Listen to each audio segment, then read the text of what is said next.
Tipping Spears with Hannah Becker. Today's conversation promises to be an insightful one with a remarkable guest. Whether you're joining us for the first time or you're a regular listener, I'm so glad you're here. Our goal is to bring you closer to the innovative leaders and thinkers shaping our future. And today, I'm thrilled to welcome Raleigh Duttweiler. Raleigh is a nonprofit strategist and advocate for military families. She serves as Chief Impact Officer at the National Military Family Association, where she leads efforts to understand and address critical challenges facing military spouses, children, and service members through human-centered research, innovative programming, and national coalition building. Raleigh has spearheaded initiatives ranging from military spouse employment and economic opportunity to digital programming for military youth. She's a frequent collaborator with partners in the private sector, government, and philanthropy, and she's committed to ensuring that military families' voices shape the policies and programs that now affect their lives. Raleigh grew up in a military family, married into the military, and is now raising 3 military kids of her own. A proud Barnard College alumni, she earned a Master's of Science and a PhD at Columbia University and lives in Cleveland, Ohio. Welcome to Tipping Spears. Hi, I'm sorry. You have to have that Cleveland love with you wherever you go because it snowed 6 inches here last night. So we're really leaning in to having to remind ourselves how much we love Cleveland. I'm so glad to be here, Hannah. Thank you for having me. So can you tell us where your story begins? Oh, that's a really good question. And the answer is actually probably well before my time with my grandparents. So I grew up in a military family, but I grew up, like so many of us, in a multi-generational military family. And the men, at least in my family specifically, it has been men who have served, but the men have served as long as we've been in America. And I think that one of the things that for me was really life-changing was being a kid growing up with a career Army grandfather, and then an Air Force grandfather who was step-grandparent who dedicated the rest of his life to the Cleveland VA.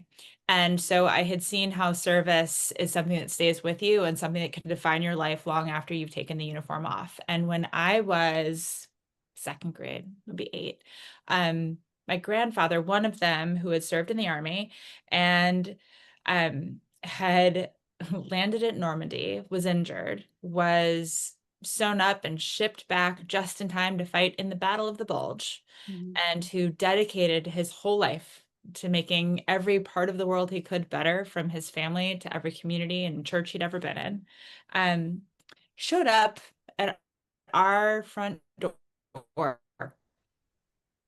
And it was at night and it was cold and he was completely naked, and he didn't live in our town and he didn't live anywhere near us. And more to the point, he should have been in a rehab facility. But he wasn't, because he was still running from a lot of the ghosts that he brought home from war with him. And they had him running all the way to our place, naked as a jaybird in the winter in Cleveland. Again, it's snowing like this in early November. And I was a kid sitting in the kitchen when this happened. And like the way that our house just kind of tilted, like it's like the whole world shifted on its axis in one moment.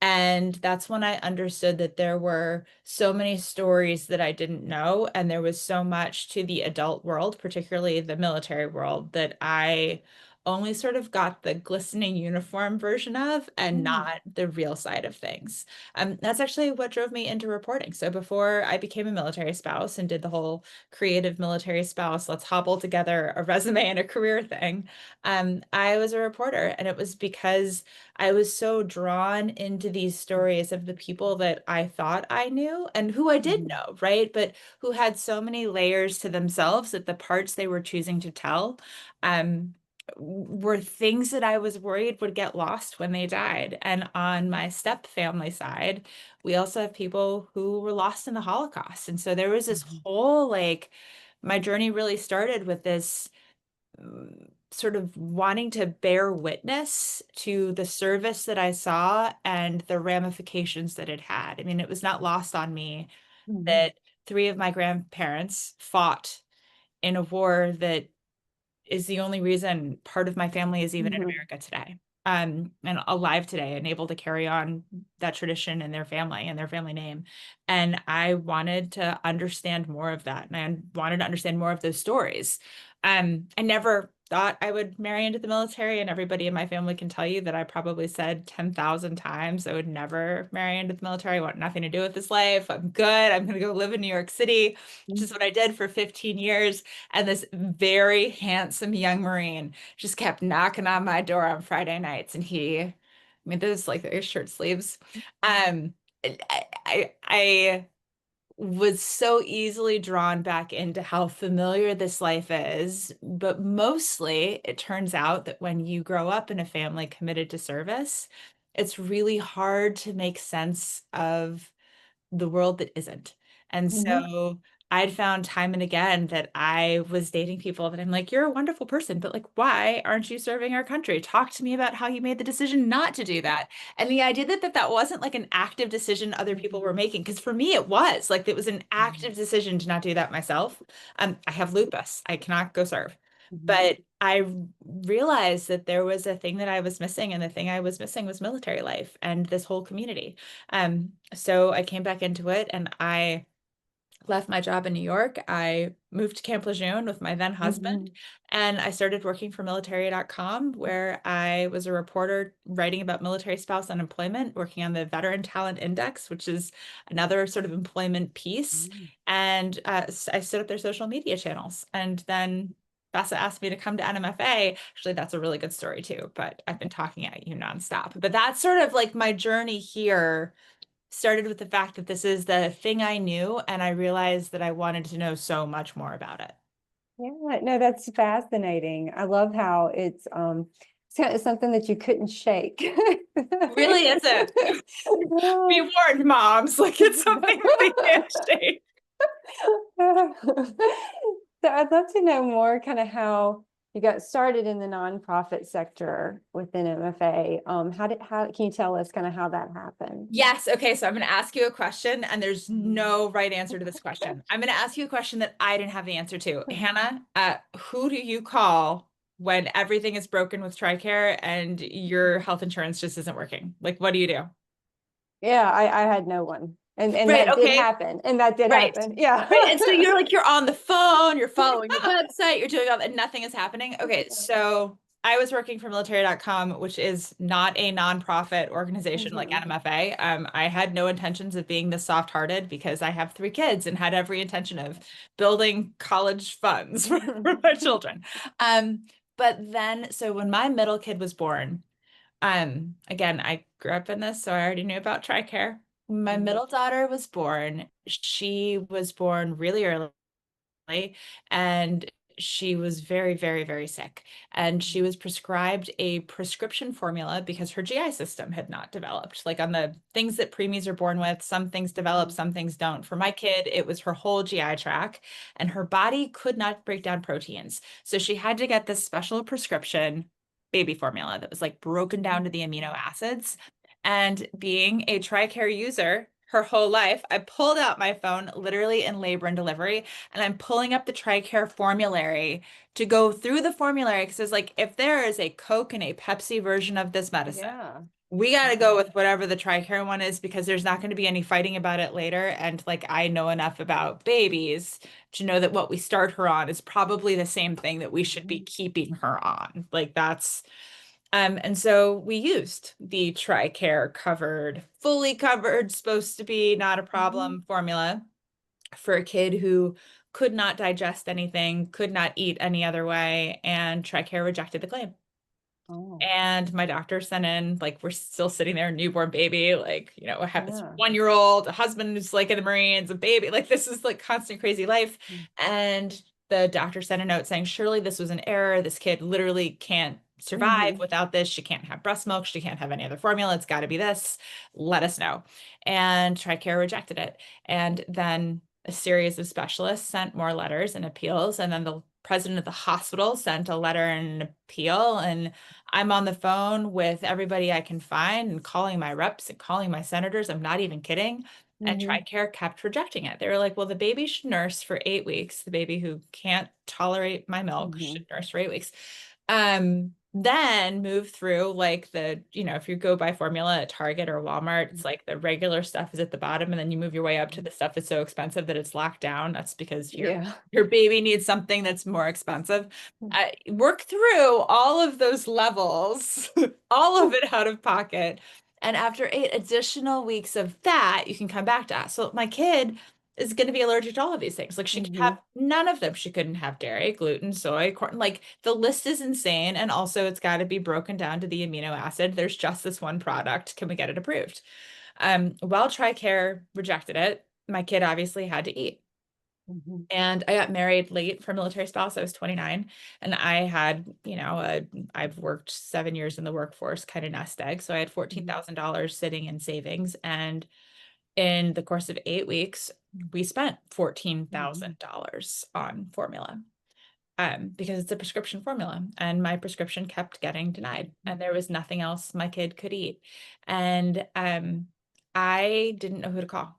I did all the things you did. I called the TRICARE number. I called everybody in the world. And one day, a good friend of mine, Lauren Weiner, who's incredible, you should have on your show, Lauren Weiner, who's a military spouse and owned at the time, I guess, the largest special forces women's contracting consulting group. Please do not, best friend, hate me forever for getting how I declared that wrong. But she's like one of those most phenomenally well-connected women.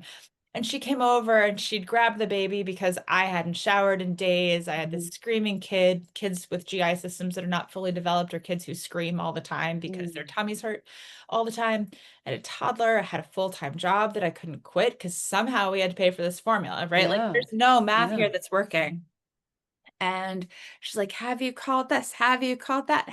I finally looked at her and I was like, Lauren, I cannot do anymore. I have made every call I can think of, unless the next call you have is to somebody with a $50 check so I can go buy one bottle of formula to get through the next feeding. I don't know what to do. And she was like, okay. And she left me that afternoon, and I felt hopeless. And 48 hours later, the doorbell rang, and the UPS truck pulled away, and there at my front door was a whole pallet of formula. Lauren called NMFA, and I didn't know NMFA existed. I had no idea it had been here this whole time, but she called NMFA, and when she did, she got a group of women to get together and go through all of the policies and bylaws and regulatory this and that, to talk to the person who needed the exact reason that this could be approved. And they found it to get this approved and sent out. And as soon as they could, they got it overnighted, and it was at my doorstep. And that's how I decided that nonprofits were going to be a thing for me. 5 years later. No, that can't be right. 3 years later, Bessa, who was then running comms and is now our CEO, and dear friend, Bessa called me and she said, hey, I need you. And I was like, that's really cute. You don't have a job for me, but like, what can I help you find? She was like, no, I want you to come do this job. And it's like, that is really cute. I love the idea that you want me to do this job, but I'm in like this job right now, and I need to pay for this job because I have these kids and still formula. And we'd kind of worked things through to the point that she was like, I really need you here on this team. And I finally looked at my husband and I was like, NMFA has saved our kid's life. Like, we would not have been able to feed her. I genuinely do not know how I would have paid for the next set of formula. I do not know what I would have done. And NMFA was there for my kid. And when the opportunity came to me to be there for somebody else's kid, I jumped at the chance. Oh, that's such an impactful story, Raleigh. I'm so glad you joined NMFA, and that situation, as terrible as it was, it just really illustrates how how these like lapses in military family programming, whether it is, healthcare to educational benefits, job programs, everything, those lapses kind of can hit home so quickly, and in such a really a devastating, and in the case of your family, potentially life-threatening way. So I know NMFA, y'all are on the front lines, of military family advocacy and support. I've been a little bit out of the loop on that, in that when my spouse was active was like the peak of the global war on terror. So that was like before there was license reciprocity for attorneys, teachers, nurses. I know y'all were super involved in that. But we're The Wounded Warrior family stuff was, medical care was atrocious. Everything we were dealing with was just like, the war was in its peak. I know a lot's changed since, that was my experience. I wondered if you could kind of share, 2025, what is it that y'all are seeing are the top challenges that, military families are facing today? So, I mean, my answer to that right away is going to be around well-being, and that comes down. I really see that sort of in two ways, but we're gonna give it a fake third. Okay. Financial well-being, which affects our mental health, and then I think our total physical well-being. So there's like the Mhm. healthcare component, and I'll talk about that first. I would love to say that, and there have been so many amazing leaps and milestones marked since the Mhm. height of the wars. Like the level of Yeah. change that the community advocates that I have the pleasure to support on a regular basis at LMFA and more broadly in our community, um, it is an honor to see the work that they have done and to Mhm. continue working on it. But like on the healthcare front, we have some very, very basic problems, and a lot of them come Mhm. down to parity. And when I think about like military family well-being, one of the things that we did at NMFA is 2 years ago when we were going through our, like, every nonprofit, every organization has to go through sort of a strategic visioning process, right? And Mhm. every couple of years you got to go back to the table and do it again to make sure that you're doing the thing you're supposed to do for your mission. We have to go be intentional about our work. And in the course of that, we realized that our mission wasn't to serve and support military families. Our mission was to work with families to identify the unique problems of military life. And what's like been really interesting is we've kind of moved into that, 'cause it's really what we were doing. But Mhm. serving and supporting is an easier mission. When you're founded in 1969, you can kind of ride on that for a while. But the reality is so much of it comes down to military life is uniquely hard, and I actually can't Mhm. change how hard that is. That's What I good. can Yeah. do is kind of work on these supports that are universal underneath it, that military life is just making that much harder to access, use, Mhm. or enable your family to, like, thriving is out the window. I mean, survive. Like, Mhm. I really think that for so many families, that's where we are. In 2024, we saw the quality of life panel from the House Armed Services Committee Mhm. really call out the disparities that military families are experiencing compared to their civilian peers, and Mhm. particularly those junior enlisted families. Mhm. Um, what I think is so compelling as we think about those stressors that we're still working on and those challenges we're still seeing is when it comes to healthcare. So there's like three well-being: financial, mental health, and then physical well-being. Um, for our well-being, when we talk about healthcare, we forget that you and I, as military families, are not subject to sort of the same rules as the ACA. So whereas my next door neighbor on this side has three kids who could stay on her husband's insurance until they are 26, on TRICARE Young Adult, I'm going to be forking over $700 a month per kid. I have three kids who are going to be teenagers at the same time, per kid, to keep them Mhm. covered to that same kind of age. And it doesn't even last as long. It'll cut off well before that. And there's sort of Mhm. all the, if you're in college enrolled at this and this age, then you get. Every other military kid is experiencing the same thing. Their civilian peers are not. There's a Mhm. parity problem there. Mhm. Why should it be harder for us to provide healthcare for our Mhm. military kids? The experience of that 18-year-old isn't going to be different based on whether or not their dad is serving in the armed forces Mhm. or working, in this case, in insurance, right? Like, Mhm. the kid's still 18, going through all of the things that that Mhm. kid is going to go through. The parents should not have to worry about bearing an extra $700 a month because this family serves. That's an unfair choice to make. And we look at that parity again and again and again. IVF is actually a really good example of that. Mhm. We want parity with what our elected officials have in Congress. Wouldn't it be Yeah. crazy if the federal health plan they had and the federal health plan we have were like the same federal health Yeah. plan? And we should not be creating a world in which we talk about TRICARE as this reason we all stay in, when the Mhm. reality is that the advocates over here are fighting hard for TRICARE to be as robust as so many other civilian plans and even federal plans are. So there's like the financial side. And then I want to talk a little bit about the physical health side. I want to talk a little bit about the financial side. And this is like you brought up spouse employment and reciprocity. But I think that one of the things that we forget is that military families are actually like by and large, we are working families. We are America's working families. We need two incomes to get by. A quarter of us don't have more than $500 in a savings account. We cannot afford to have a missed paycheck and a shutdown and our car break down. We cannot afford for there to be a hiccup. And there are a lot of hiccups in military life, right? Like we move and we're waiting months for reimbursements. During the during the shutdown, we've heard from so many families who are waiting for a PCS reimbursement who are calling and saying, I get that the government shut down, but I cannot afford the $600 in APR that I'm paying every month while I wait for the government to pay me back. I'm holding the bill for a move I didn't even ask to make. And that's true for so many families. One of the things that we also see, your husband was coming up in the height of the wars, so was mine.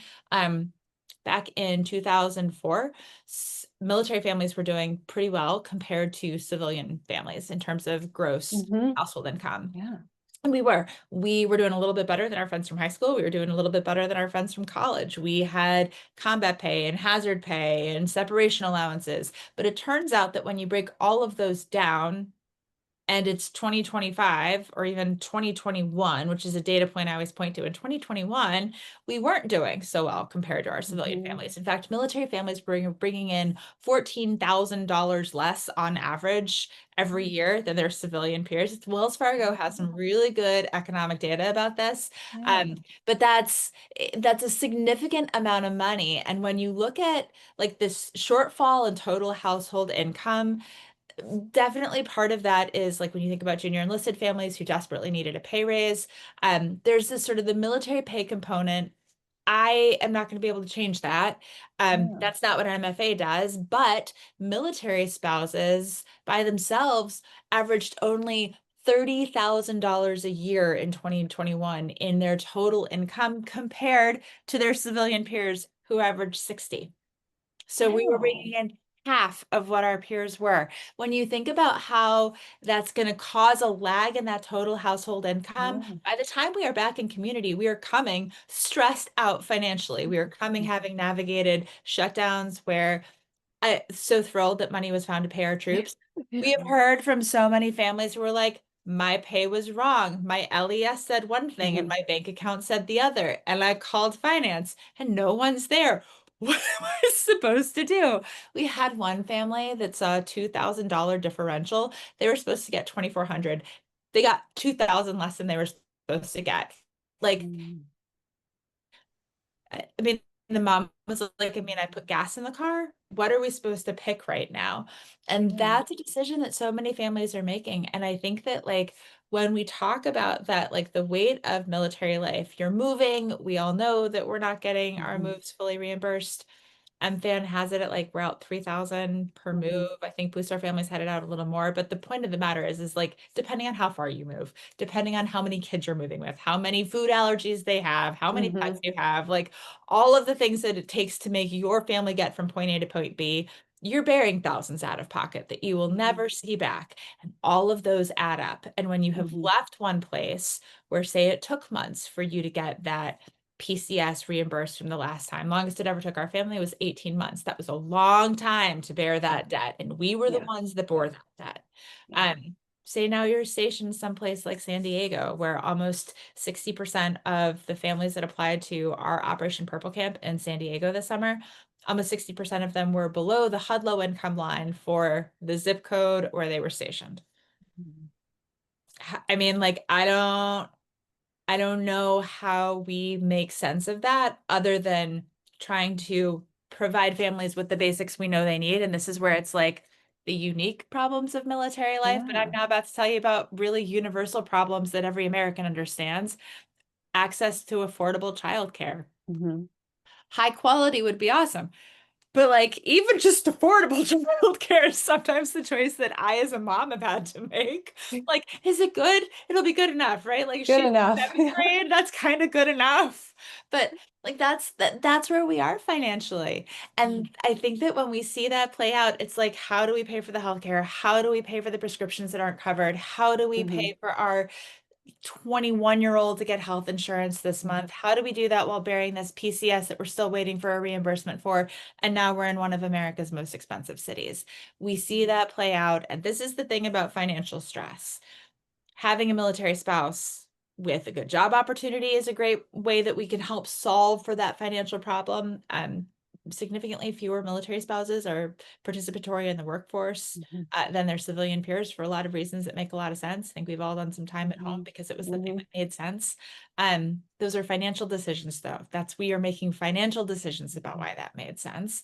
And I think that we then see that play out in our mental health. So I obviously have a veteran in my life. My kid's dad lives in Colorado, and he carries with him the weight of his path in the military, Mhm. which is as euphemistic as I can possibly get, right? But like, Mhm.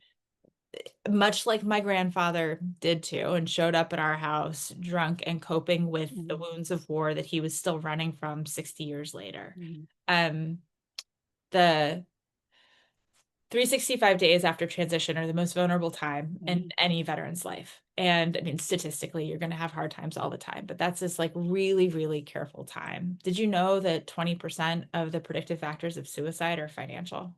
No, I did not. Right. It's like we're operating in this bubble without all of the Yeah. sort of the universal data that comes down to.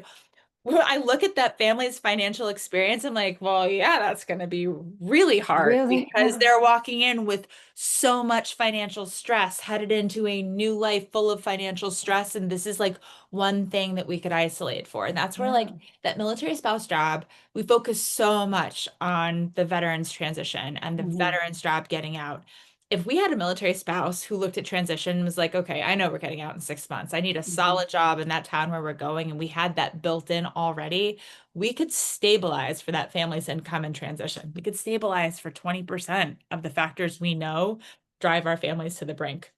Mhm. And so it's sort of this like whole picture about well-being that is the mental health component is tied to the financial component. The physical healthcare component is feeding that financial component. And that's where I really see where we are today. I am so, so grateful for all of the organizations that are out there fighting for like our student veterans who are out there fighting for Mhm. our wounded warriors. There are so many organizations that are going hard for our caregivers. I am one, I've been one. It is hard, hard work. But where we are is like from NMFA's position, there are all of these champions in the room now. We used to be the only one in 1969. Mhm. We're the only one saying what about the Yeah. family. We are so grateful to not be the only one anymore, but we're the ones sitting here saying we got to talk about this whole well-being picture because all of these things can't be siloed. They have to Mhm. fit together to make this successful. And when we talk about recruitment, when we talk, 80% of Army's latest recruiting class grew up in a military connected home. Over half of our military teens want to serve. I can tell you where that next crop of service members is coming from, and they eat breakfast in my kitchen every morning. And Yeah. those kids are listening to these conversations. They're watching our Mhm. financial stress. They're watching us navigate Mhm. mental health problems. They're watching me figure out why TRICARE is rejecting a thing. And Mhm. if I'm going to have to pay out of pocket for it, can I afford to do that? Amp of gas in the car this month? Mhm. Those are real conversations that military kids in my home and in all of the other military homes around the world are experiencing. And I want that narrative to be stronger. And I do Mhm. not want for my three kids, I don't want there to be a day where their kid wakes up and there's a knock at the door and it's their grandfather who needs help, right? Mhm. Like I want it to be a different narrative. I want Mhm. to be able to honor all of those in my family who have given their lives to this country for years and years and years after they've taken off the uniform and are still paying that price. And I want to take on that debt and make sure it doesn't happen to the next generation. Yeah. No, you outlined, I think you provided a great description of kind of the variables playing into this. I know just a few things that kind of resonated with me as you were talking. I, my family, we've been trying to start a family for years, and it shocked me. Like Probably, I thought they were joking when they told me like IVF was not covered by TRICARE. Like I couldn't believe it. And I remember sitting in with my doctor, trying to figure out like, okay, what are my options? Like, this is crazy. My family sacrificed for our nation. Now, how can we, why can't we start our own family? Like, what's going on? And the doctor explained to me, she's like, I told her my insurance won't cover it. I don't work for an employer that does, which a lot of that had to do with the military spouse career stuff. For We sure. moved every year. And she just looked at me. And one thing she said that really stood out to me, kind of hauntingly, was that she said, when I told her my insurance won't cover it, and she was like, but it's military, won't it cover it? And I was like, no, it won't. And she said, God, well, I'm glad I didn't join then. And I thought that was crazy because she was like, you're screwed. And I was like, well, thanks. But it was interesting. This is a civilian who, had student loan debt, who was, a medical Yeah. doctor. And she had considered, like, at some point in her career, she was facing a lot of debt and she was trying to figure out, should I join? Should I not? And it was interesting because as you're talking, I think we can't foot stomp enough the impact of what current quality of life is for military and veteran families, the potential recruits, what they're seeing. That's It absolutely right. influences the decisions way more than any recruiting commercial. And I say that as someone who worked on some recruiting marketing for the military, and I think our stuff's good, but it's not good enough to override that. And I think that's just something that's not discussed. And I really appreciate you outlining it, because I think that's just, it's kind of like lost in the sauce all too often. And it's a huge, huge part. I want to talk about the IVF component because you are not alone, right? There are Yeah. so many families There's so many. so many families going through that. I was working with a New York Times reporter who was putting together a story. I, in full disclosure, have the opposite problem. I get pregnant the minute my husband looked at, like, I just like, there's another, I'm like, what happened? It's not supposed to happen. But we had 2 full years where, I mean, like, I was trying to explain this problem from like just the as a woman in the world to another woman in the world, is like, listen, there were 2 full years where he wasn't even deployed. He was not overseas. And this man was not home for my ovulation period for 2 years. I obviously only know this because I didn't get pregnant for 2 years, which was like notable in my life. Yeah. But I was like, this is like, it is not just this didn't work and it was hard, like the deployment. Right. It's not what you're thinking. It's that regular schedules can actually put somebody so off cycle that, like, ours literally, we just could have never, we could have tried with the most fertility that like 2 Irish people can bring to the table. Yeah. I mean, which is what we brought to the table. We could not have had like Yeah. a baby in that time period. And I think that it was just like, even thinking through like, oh, it's like, it's calendars and schedules. Yeah. Like, I Yeah. don't think that, like, I don't see a young Marine going to their boss and being like, well, so my wife is ovulating then, and like, I really need to be home. Like, that's not the conversation that happens in my workplace. And quite frankly, it shouldn't happen in anybody's. Like, that's Yeah. not how we should have to show up at work, because our family building should be taken into consideration. And it certainly should not be something that your military family is forced to pay out of pocket for, when military life makes family building so Right. incredibly difficult already. I don't know Yeah. anybody else who couldn't like call in a sick day Yeah. because of like the schedules finally overlapped. Do you know what I mean? And we don't, you can't just not do the training in the field for a week because you know, your wife is like, but I want a baby. Yeah. And that can be how simple it is. And I think that the more that we can do our part to normalize the storytelling, and like, so much of this is the women's stories that we haven't told. I think that our whole community is better for it. Sometimes saying the hard part out loud makes it easy to love the whole. Yeah. Oh, that's beautiful sentiment. I appreciate it. And I love the military too, right? Like, Yeah. this is my community, but man, it does not make it easy It to just love. It's great. So what do you think is one kind of misperception that people, so civilians, policymakers, folks outside the military community, what is a misconception that they have or often have about military families or military life? I think that you actually already named it. Oh, that's not covered. Because Yeah. even, right, like even in shutdown, I've done a lot of work with reporters, really, really good-hearted, well-intentioned reporters Mm-hmm. who are coming to cover how military families are affected because they care, right? Like we're Mm-hmm. starting from a good place, and they have struggled with, what do you mean they can't get into housing? What do you mean that's not right there? What do you mean? And I think that there is this perception, um, held by everybody, that Mm-hmm. we have done better by our military community than we're actually doing. We do a really good job in America of patting ourselves on the back and saying how much we love our country and how much we love our service members and thank you for your service. We do a whole lot less nitty-gritty asking about, so tell me about your healthcare and tell me about your housing. When we say covered, how long were you in a hotel room that you had to Yeah. pay for with two cats, two kids, and your spouse before you Mhm. got into that house that was fully Mhm. covered?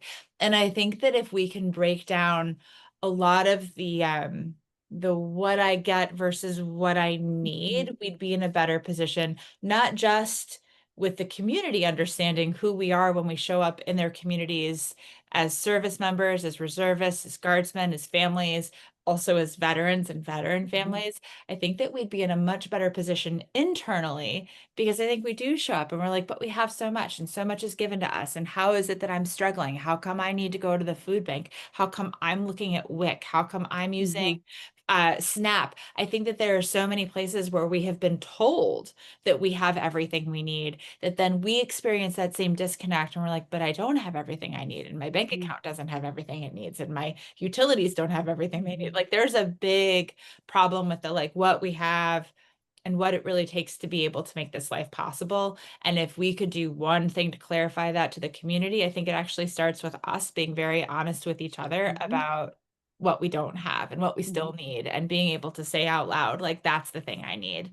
Um, I was talking to, I forget the context, but I had said to somebody that like we're talking about asking for help and what Mhm. it's like to ask for help as a military family. And I'm like, the thing that like gets you alive in combat and brings you home is not necessarily that like, I don't know how I'm going to get through this day, I need help. Yeah. It's a different mentality. It's like, yeah, we're going to push through. Yeah, we're going to lock in. Like, let's go.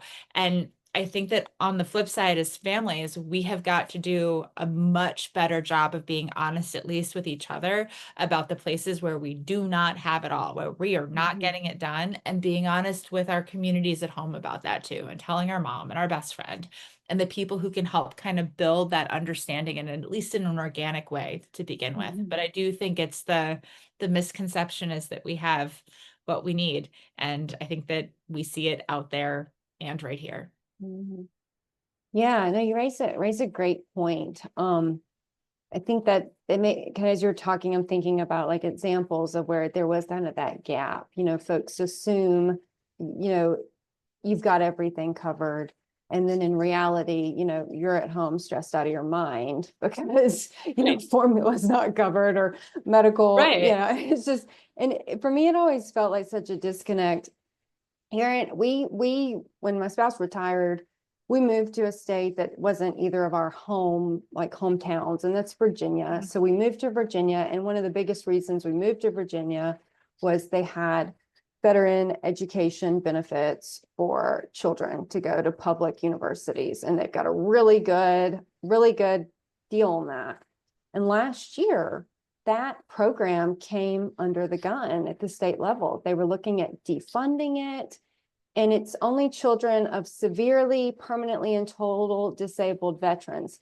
And Raleigh, exactly, that was my reaction.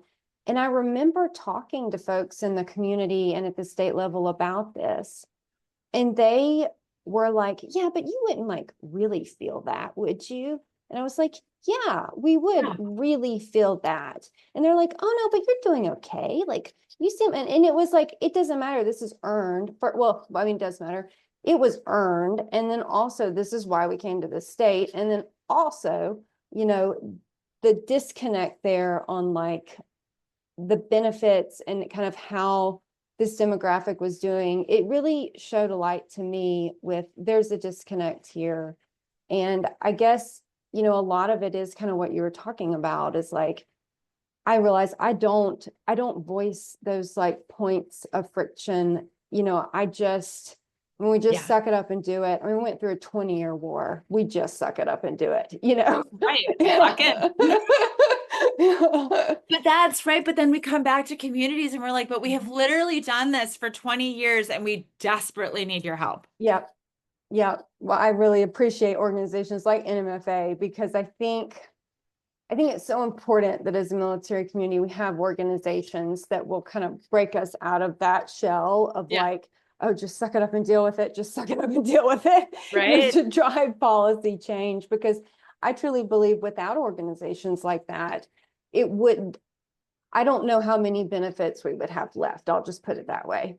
That's so honestly, one of the things that, I mean, like we're a small nonprofit. One of the things that I lay awake at night worried about is like, what would the world look like without the MSOs and VSOs? And Yeah.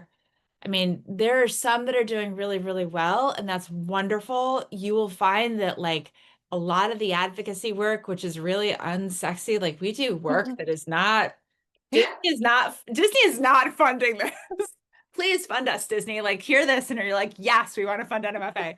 But that's like we're not in a position to be able to have that kind of support, but we are lean and we operate like at a scale that is twice the size of what we actually are. At worst, it's like probably 10 times. I mean, I was thinking about the like, that you have the people you work with, and like if they decide they're going to go get an offer someplace else, because I know they're all being recruited all the time because they're phenomenal. How many humans is it going to take to replace that one person? And it's always like 4 or 5. Like that would be like, how many jobs are they doing? And it's this work that we do that I think makes all the difference. And I lay awake at night worried about how to keep it going. But I will tell you, Hannah, a military spouse, so am I. And NMFA was started in 1969 by 5 military spouses who gathered at their kitchen table, determined to do better by their widowed friends. It was the height of the Vietnam War. And like think about it. If we were military spouses back then, we could not have taken more than $5,000 out of our checking account without our husband signing off. And if he's just died in Vietnam, he's not signing off. Maybe we were lucky enough to have a son who is at the age of maturity to sign off in our husband's stead. But like, how are we going to, in the worst moment of our lives, figure out when we're supposed to leave this house on base that like another family now needs to move into, and there are no protections for us, where we're going to take our kids, what car we're going to put them in, what do we do with the furniture? Like we can't pay for a furniture company right now. And there were no policies in place. There was nothing for these families. And 5 women sat down together and came up with a plan and went door to door in Congress to get it done. And that to me is like the spirit of the military family advocate community are those 5 women. They named the problem, they said it out loud, and they went to go affect change. And we are still carrying out that legacy in everything we do. And so like, yes, I lie awake worried about what would happen if we weren't here, but it's because I know that there have been so many women before us who made sure we were still here, that's like a heavy mantle that I want to be able to keep on. They're big footsteps to fill, and I want to be able to do it so that the next generation of spouses can look at their lives and say, do you know that back then in 2025, families didn't even have IVF, right? Like didn't even have access to these things that we have fought for since then, and now they have. So I think that it is one of the most important missions that we have. I am not putting on the uniform, but I will do everything I can to serve and support the families who stand alongside it. Raleigh, how can individuals or local communities who want to support military and veteran families, how can they do that in an effective way? Okay, so number 1 is you have to know that your families are there. Right now, DoD does not tell us when our families are going back into community. There's no like message from DoD to your local mayor saying here 4 veterans moving back with their families. Here are their names and here's their address. That data doesn't come from DoD anymore. It actually used to come, but it doesn't come anymore. I know. There are a lot of organizations working on fixing that breakdown so that like at least Wow. they won't know who you are, but they will know that enough of you, the people like you, are coming back to Yeah. town. And what's really important is that like with that kind of policy fix, that all of the organizations and communities on the ground that are going to support military Mhm. service members, that are going to support us in community, that are going to support us in transition, and in our lives as veteran families, they might know who to plan for and like actually be able to Mhm. make it happen. But until then, we need you to know we're here, right? Like if you're sitting there wondering, what can I do for military families? Step one, we're next to you at the grocery store. Step two, we're probably like worshiping alongside you. Mhm. And we are probably with you in rec league baseball and on your kids' football team. We are here in community. Remember, half of the military are Guard and reservists who are all over this country all the time. And with them are all of their families. And the thing that I would ask for above all else is that you look for the military kids in your community and particularly the military teens. Every mom will tell you that before you notice her, she wants you to find her kids. Every service member will tell you that their family needs to be cared for first. So look for those military kids in community. And we actually have had our amazing youth program, Bloom. Mhm. Bloom Empowering the Military Teen has put together a field guide to the military kid by military kids for communities Oh. with military kids. And so don't listen to me tell you what to look for. Listen to them because they will tell you exactly what they need from the adults in their communities who know they exist and want to serve and support them. And a lot of that comes down to like if you are in community, call your city council and ask what you guys are doing that month for the military families and community. Show up at a school board meeting. Please show up at a school board meeting. That is where like the best of America happens. It's like the hard work of our country happens at school board meetings.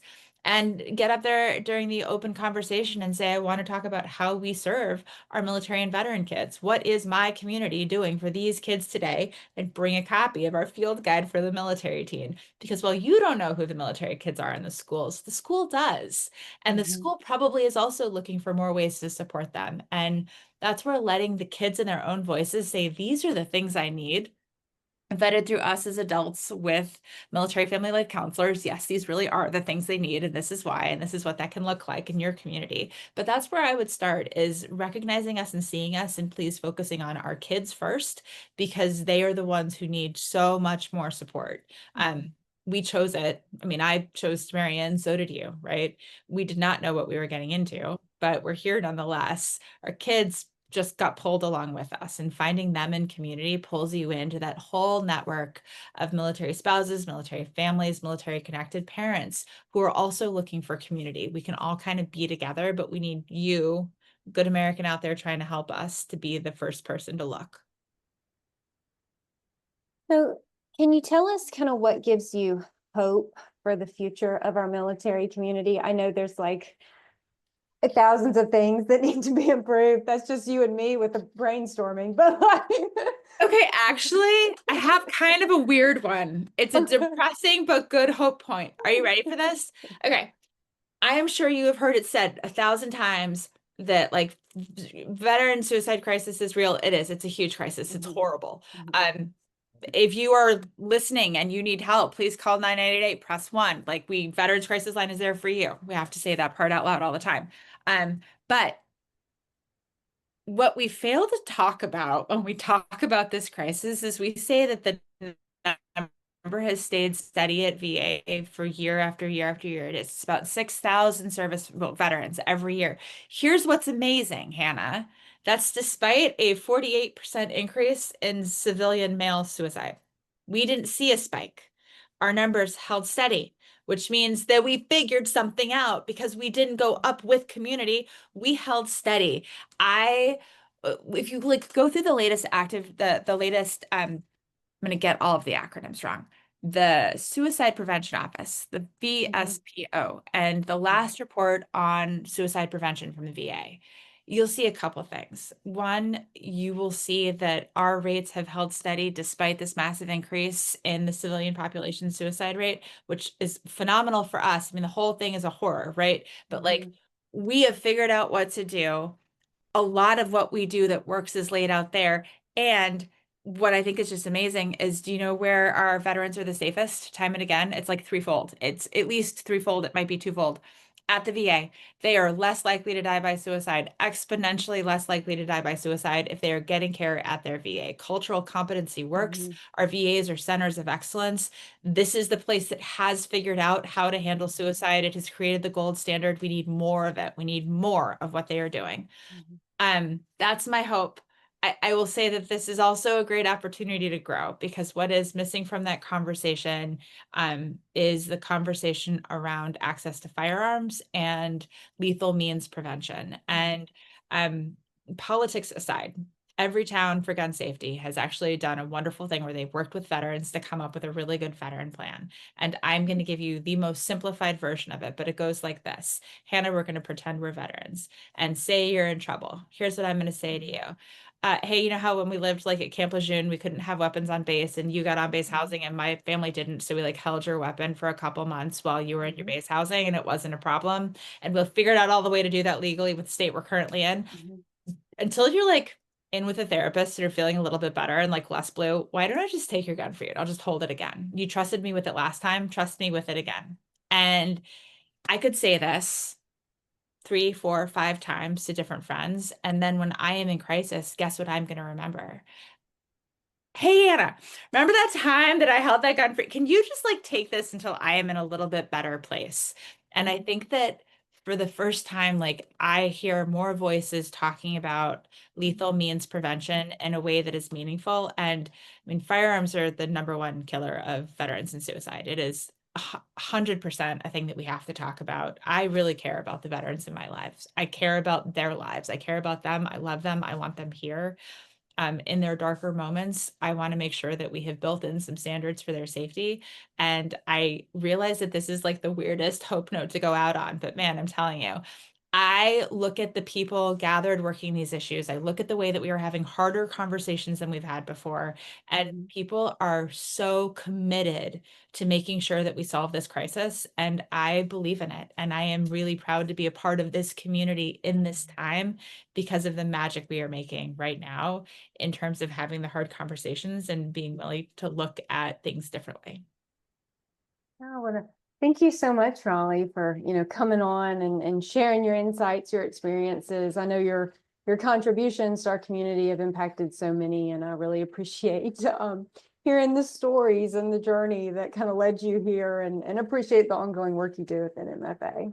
Thank you so much for giving me this opportunity to talk about the community I love and the advocates I'm so lucky to work with, and this like the thing we do that we believe in so much, which is serving each other and serving America. So, Hannah, thank you for all you do for that too.